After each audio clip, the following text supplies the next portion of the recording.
brought you by Silver Pumps and Motors. Top quality और consistent performance के लिए सिर्फ सिल्वर पंप्स नाम याद रखना. సింహాద్రి చందనోత్సవంలో అపశృతి, గోడకోలి 8 భక్తులు మృతి, పలువురికి గాయాలు. భక్తుల మృతి కలచివేసింది. మృతుల కుటుంబాలకు సీఎం ప్రగాఢ సానుభూతి, సహాయక చర్యల్ని సమీక్షిస్తున్నామన్న చంద్రబాబు. సింహాచలం ఘటనపై పవన్ దిగ్భ్రాంతి, బాధితులకు అండగా ఉంటామన్న డిప్యూటీ సీఎం, సమగ్ర విచారణ జరిపిస్తామన్న హోంమంత్రి. సింహాచలంలో భారీ వర్షం, తెల్లవారుజామున 40 నిమిషాలు కుండపోత, భారీగా నీరు నిలవటంతో కూలిన గోడ.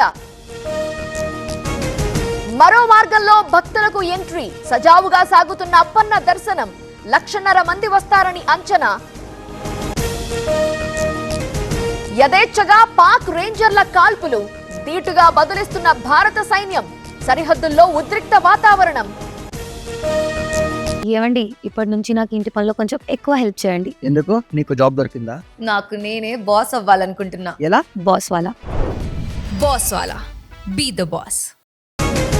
భారత్ పాక్ ఉద్రిక్తతలపై ఐరాస ఆందోళన, జైశంకర్ కు సెక్రటరీ జనరల్ ఫోన్, యుద్ధ వాతావరణాన్ని నివారించాలని విజ్ఞప్తి. పాక్ వెన్నులో వణుకు పుట్టిస్తున్న ఢిల్లీ భేటీలు, ఇవాళ మోదీ అధ్యక్షతన 4 కీలక సమావేశాలు, సంచలన నిర్ణయాలు తీసుకునే అవకాశం. పాక్ రక్షణ మంత్రికి షాక్ ఇచ్చిన భారత్, ఇండియాలో ఆసిఫ్ ఎక్స్ ఖాతా నిలిపివేత, ఫేక్ న్యూస్ వ్యాప్తి చేస్తున్నారన్న కేంద్రం.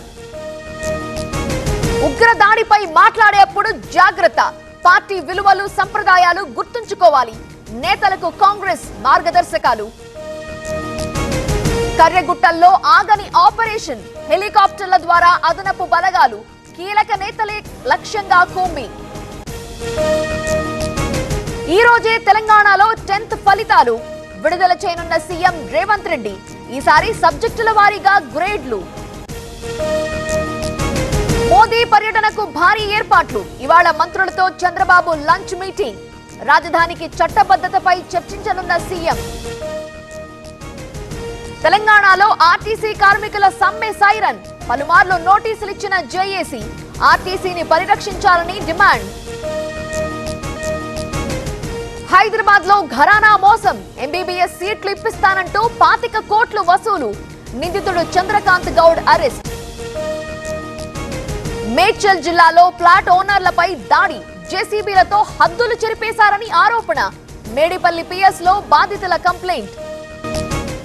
వరంగల్లో భారీ వర్షం, ఉరుములు మెరుపులతో వాన, చల్లబడ్డ వాతావరణం. ఢిల్లీలో 1 నేషన్ 1 ఎలక్షన్ రన్, పాల్గొన్న సీఎం రేఖా గుప్తా, హాజరైన ఔత్సాహి.